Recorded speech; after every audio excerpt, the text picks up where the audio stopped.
Google just had its annual I/O presentation where it unveiled all of its newest AI features, and as small business owners, we need to talk about this. I have never seen so many new cool AI things that we can actually use come out all at once. And while I'd like to go over every single thing they talked about, in this video, I just want to focus on the biggest game changers that we as entrepreneurs can actually use to help us market our businesses like we've got a whole team of specialists working for us. Because with everything Google just rolled out, we kind of do now. Now, the first thing we need to talk about before we actually get to the fun stuff is a new feature that's super controversial. You may love it, you're probably more likely to hate it, and that is AI mode search. I'm just gonna let the keynote explain exactly what this is, then I'll weigh in on it right after. You'll find it as a new tab directly in search or right from your search bar. First, with AI mode, you can ask whatever's on your mind. And as you can see here, search gets to work. It generates your response, putting everything together for you, including links to content and creators you might not have otherwise discovered, and merchants and businesses with useful information like ratings. Next, for questions when you want an even more thorough response, we're bringing deep research capabilities into AI mode. Deep search uses the same query fan-out technique you just heard about, but multiplied. It can issue dozens or even hundreds of searches on your behalf. Okay, so what exactly does this mean? By the way, she said that this is rolled out to everybody right now, but if I go to google.com, I still don't have it here. So I think it is still being rolled out, but here's what this really means. So we've already had a version of this, right, where it would just give these AI answers, but this is an expanded version of it, and they're really leaning into it. I really do think this is going to be what they're going to be pushing, because I think it's going to be people's preferred way to search. Because when you think about it, if you do a traditional Google search, let's say you're looking for a service to hire or a product or even information, a traditional search just gives you all those blue links that you then have to sift through and find the answer. People are really going to put a premium on Google, not just giving them a bunch of options to further research, but they want Google to actually give them the answer that they're looking for. Now, I've already been using ChatGPT to do things like this. So I've got a rooftop pergola that I need to get repainted. So rather than Google that and go to Yelp or whatever, I just asked ChatGPT, give me the best companies in Chicago that do this. And that's what it did. So that is going to be the future, I think, of how people are searching on Google. Now, where this becomes controversial, if you have a website and you're relying on Google traffic to get there, things are going to be very different now. And I like to think of search in two different ways.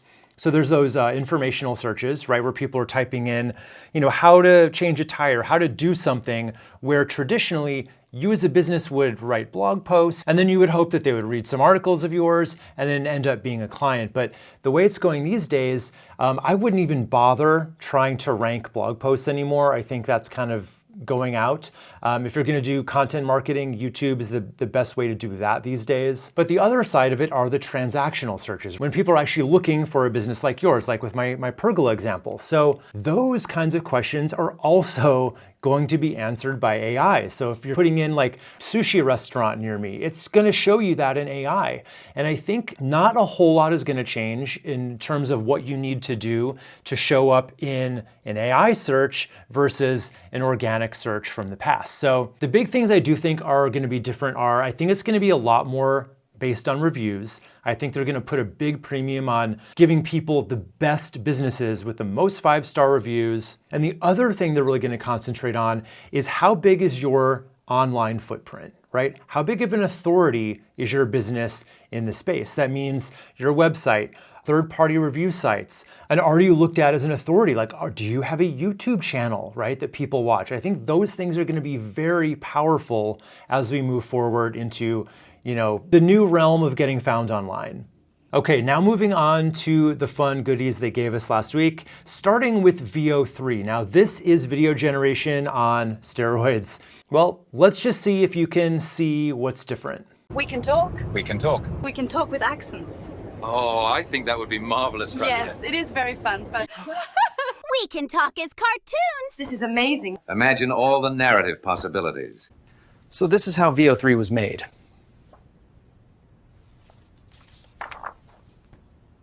I'm Isaac Newton. I'm here to say gravity's the force that makes things sway.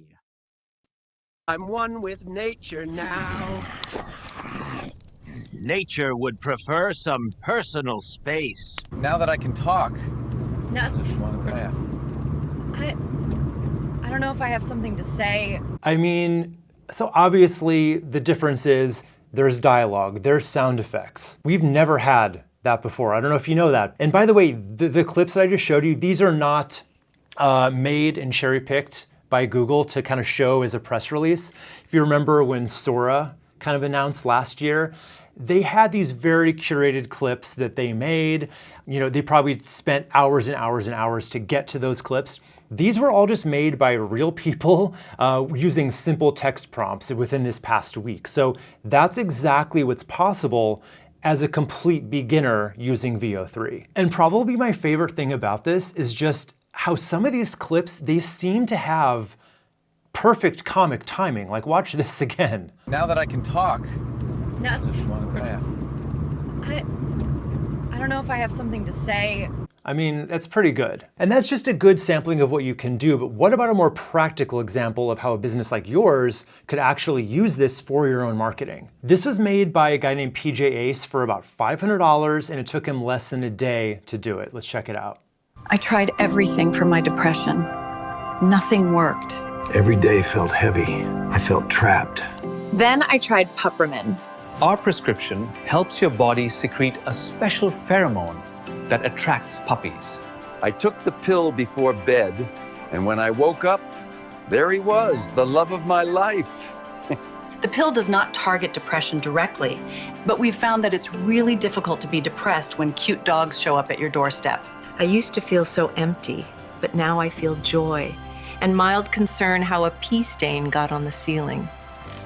My puppy listens twice as good as my ex-husband and only climbs into the lap of half as many of my friends. He chewed up my Bible and pooped in my good chair, but I'm happy for the first time in years. I mean, come on, that was $500 in less than a day to get all of that. And how realistic did that feel? So how does that impact your business and your marketing? Well, just think about if you could put a video like that together for every promotion, every offer, and you could do it in just a couple hours without a team and without a lot of money. Like, remember all those commercials that went super viral, 5-10 years ago by the Harmon brothers? They did Squatty Potty. They were like really funny commercials that people spent, I think, like high six figures, or if not millions, to make.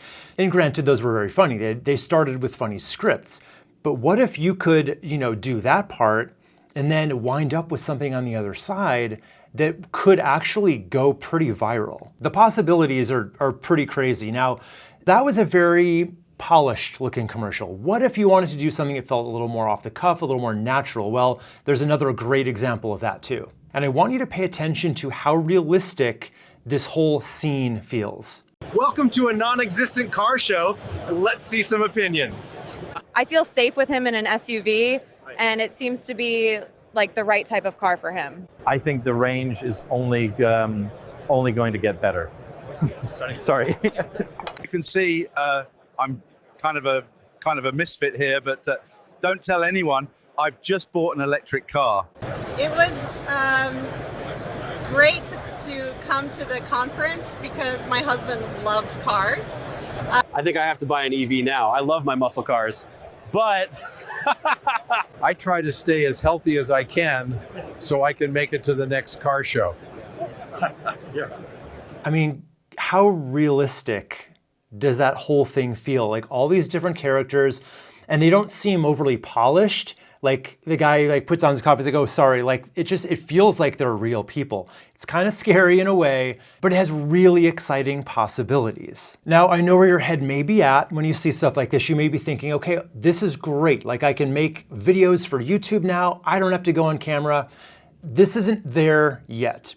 If you'll notice, like, these aren't meant to be real people. The technology doesn't exist here yet where you can clone yourself.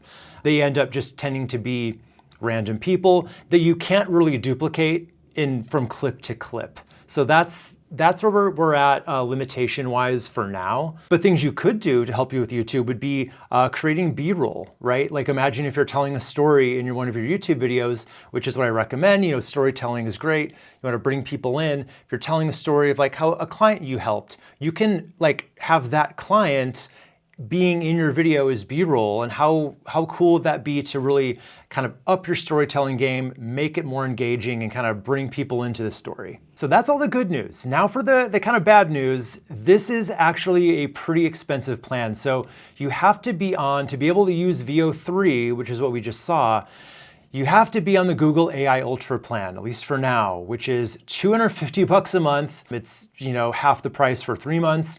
So yeah, it ain't cheap. By the way, you get all these other things too. It's not just VO3. You get, all the video creation software. Whisk gets an image generator. Notebook LM, you get the high limits on that. You get YouTube Premium, which is great. You don't have to see ads on YouTube anymore. And 30 terabytes of storage. Oh, and Project Mariner, we'll get to that in a bit. So you get a lot for that money. And if you were to be able to use this, $250 a month is not that bad if you're using it for actual marketing that's meant to make you money. So I know it's a sticker shock at first, but if you have a good use for it, I can definitely see this being worth it. Okay, so now let's switch over from video creation to image creation with the Imagen 4. So to be honest, I still would prefer Midjourney just for normal everyday image creation. They do a great job.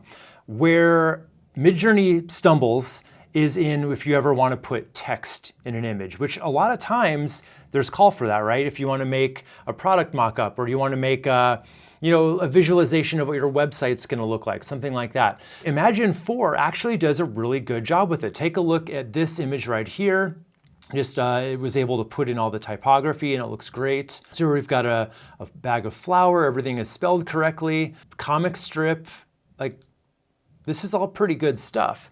Now, I will have to warn you, it doesn't get it right every single time. I did a lot of playing around with it. It does do a lot of misspellings, and I still prefer ideogram, however you say it, when it comes to that. But again, that's an extra charge. So you get all of this if you just have the most basic, Google Workspace account. And most of us do, right? Like if you have a custom email and it's going through Gmail, you have a Google Workspace account and all this stuff is free. The video generation I showed you was not, but this is one of the things that are. And here's a few more examples of just how the typography looks great here. So it's good stuff for sure. So how does this help your marketing? Well, it can help you do a lot of stuff. So if you need social media, carousels like for LinkedIn or Instagram, it can help you make all of those slides. It can help you visualize your website before you either do it yourself or pay a designer. You can ask it for a lot of different variations on it so you can just see what it could look like to give you inspiration. And this is really cool. Like you can actually put in a subject, like a person, a scene, and then a style, and then have it kind of create something on the fly. Now be warned, if you were to put in a picture of yourself, it's not gonna get it quite right. Like it's gonna look vaguely like you, but not exactly. But just to show you like what we can do here, I'm just gonna click on the dice roll and see what it comes up with. Not bad. And then the cool thing is you can click on animate and it's gonna make a video of it. You just say what you want it to say. How about a butterfly flies onto her face? Okay, let's see what we've got here. I mean, that's pretty much exactly what we asked for. So think of what you could do with that, like with Facebook ads or Instagram ads, anything like that. So pretty powerful stuff. But now I want to get into something that I think is even more exciting, and that is getting into the world of agents. So another thing they rolled out is called agent mode, or what they're calling Project Mariner. And so what this lets you do is train an AI agent on any task that any normal person could do on the internet. So obviously it can't go out into the real world and do things for you, like clean your house, but if anything that you can do online, like make something in Canva, upload a YouTube video, any process like that that takes up a lot of your time, you can train it to do it with Project Mariner. So let's take a look at how this is explained in the keynote. It's an agent that can interact with the web and get stuff done. First, we are introducing multitasking, and it can now oversee up to 10 simultaneous tasks. Second, it's using a feature called Teach and Repeat.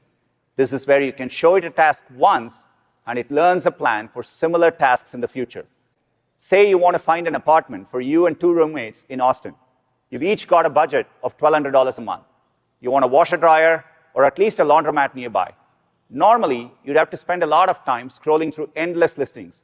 Using agent mode, the Gemini app goes to work behind the scenes.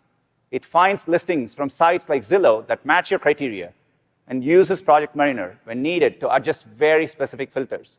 If there's an apartment you want to check out, Gemini uses MCP to access the listings and even schedule a tour on your behalf. Okay, so that's the cool part. So what we could do before with deep research is, it could probably find you those listings, but what's different here is it can then schedule appointments on your behalf. It can then put that on your calendar. So it's actually doing things, not just researching, not just looking stuff up. And as cool as that use case is, I think it's even cooler when we think about the business building aspects of it. So how can we use this for marketing? Well, again, as he said, you can train it on any task you have. So let's say you want to start getting the word out there on Reddit threads and Quora threads, right? Like maybe you're a podcast producer looking for new clients. So rather than you going to Reddit and Quora every day looking for people who are asking questions about how to start a podcast that you could answer and then funnel people, back to your website where they could become clients, you could have Project Mariner doing that for you. It can go out every single day, find any new thread where people are asking those questions, and then it can actually draw upon your own data set, right? If you have a Google Doc with all the stuff about your business, all the FAQs you have, so it knows as much as you do, it can then answer all those questions as you would, funneling people back to your site. And we already talked about how important Google reviews are going to be for the future. So imagine people are leaving Google reviews for your business or Yelp reviews or whatever. What's really important to do is always to respond to every review, both positive and negative. And the problem with this, again, it's time, but also, wouldn't it be nice to have someone who can respond as you to those negative reviews, but in a non-emotional way, so they can actually do it the way you're supposed to do, which is to be a little apologetic and even if you're not really sorry. So those are just a few different things you can do for marketing, and not to mention all the other things you can just do, just admin related tasks inside of your business. So if you put this to work, you can probably get a lot of time back. Okay, so now let's move on to the next thing, which is Google Gemini 2.5 Pro. So think of it like ChatGPT. You go there, it can do research for you, you can ask it questions, can write for you, all that good stuff. But where this is different is Gemini used to be kind of a third tier version of that. ChatGPT was up here, then Claude, then Gemini. But Gemini Pro is now quietly kind of beat ChatGPT at their own game, if you want to look at this. Now, these are all kind of nerdy stats, but basically it just goes to show how good it is at all these different things: math, code generation, reasoning and knowledge. Like it's kind of beating the pants off all of these other versions. So for me, I was always using Claude to write, like for my scripts and stuff, but there's a few problems with Claude and with ChatGPT. First, the biggest problem is it doesn't remember much from the first part of your conversation. So if I'm having it write me a script in a certain tone that's like easy to understand, at a certain point, it kind of drops that and it goes back to writing a super technical way, which is super frustrating. But Gemini 2.5 Pro has solved that problem. It's got what we call tone anchoring. So people can really set a persistent brand voice that it remembers throughout the whole conversation, which just makes life a lot easier. And not only does it remember within the document, it remembers it across conversations. So basically, if you have a set brand voice, it's going to remember that and it's going to carry it through for every conversation, for everything you ever write, whether it's social media posts, your website, scripts if you're on YouTube, all that good stuff. And the really cool thing about Gemini that's different from the others is you can connect it to your entire Google, like let's say ecosystem, right? Your Gmail, your Google Drive. All of these things together paint a really clear picture for Gemini of your business, who you are, your tone. It just knows everything. It knows about your clients. So with all of that context, your output is going to be way more tailored to you and what exactly you need. So it's really good now at, writing websites. I had to do a test on that. And I want to show you this example. It does excel at coding now too. So if you needed something really specific for your website, like a little widget or something, it can make it for you. Not only can it make it for you, it can make it look how you want it to look, more or less. So this is a test I did. I just used another image generator, ideogram, to make like just a rough mock-up of what a price estimator might look like for a dog walker. So I said, code a pricing estimator for a dog walker. It should include things like their zip code, how many dogs, how many walks per week, walk duration, and I said to make it match the style of the attached image. And this is what it came back with. And this is fully coded. So it actually works. All you would need to do is grab the code and just stick it on your website. You could do that easily, or a developer could. And it even did a pretty good job of, getting the font. I mean, it's not the exact right font, but it's pretty close. It's got that rounded look. So just a really great starting point, and one more cool thing it can do. Now, I'm not gonna say that Gemini is like heads and tails above the other ones out there, but it has two things really going for it here. One's the price. So again, if you are a Google Workspace user, you get it automatically for free. Otherwise, it's $20 a month. And that $20 gets you like a bunch of other features. It's not just that. And the other thing is, I think it's just a really good mix of all the best parts of ChatGPT, Grok, Claude, all in one. So it just becomes a really good daily driver choice for everything really deep thinking, researching, writing, coding, all that good stuff. Okay, so now let's get to our next thing, which is personalized smart replies. So this is another instance where connecting your Google Drive and all of your Google stuff together is really gonna help you save time and get more marketing done. So how many emails do you get from prospects or current customers that you would prefer to not have to deal with yourself, right? It's customer service and all that stuff. It's a form of marketing, especially when it's new customer generation, but it's not exactly fun, and your time is probably better spent in something else, especially when you're probably answering the same questions over and over again, right? Now, Gmail's already been able to help you write responses, but this takes it a huge step forward. So let's take a look at this clip. Personalization will be really powerful. We are working to bring this to life with something we call personal context. With your permission, Gemini models can use relevant context across your Google apps in a way that is private, transparent, and fully under your control. You might be familiar with our AI-powered smart reply features. Now imagine if those responses could sound like you. That's the idea behind personalized smart replies. Let's say my friend wrote to me looking for advice. Now, if I'm being honest, I would probably reply something short and unhelpful. Sorry, Felix. But with personalized smart replies, I can be a better friend. That's because Gemini can do almost all the work for me. Looking up my notes in Drive, scanning past emails for reservations, and finding my itinerary in Google Docs, Gemini matches my typical greetings from past emails, captures my tone, style, and favorite word choices, and then it automatically generates a reply. This will be available in Gmail this summer for subscribers. This could save you so much time in answering all those emails. So there's a couple things you can do to get this working once it rolls out. First of all, you can write kind of a big FAQ doc, have it in your Google Drive of all those questions that you typically answer in emails. But you may not even have to do that because you've probably answered all these emails before anyway, and it's gonna draw from all of that material to help you write the new responses. So just another way it's gonna help you save all kinds of time. So that's the latest on the Google side of AI, but ChatGPT is still a really huge contender that can help you with your marketing. So if you wanna see what they can help you do specifically, watch this video where I'm gonna show you 7 mind-blowing use cases for their newest models. So just click right here, and then you can decide for yourself which AI is the best one for you and for your business.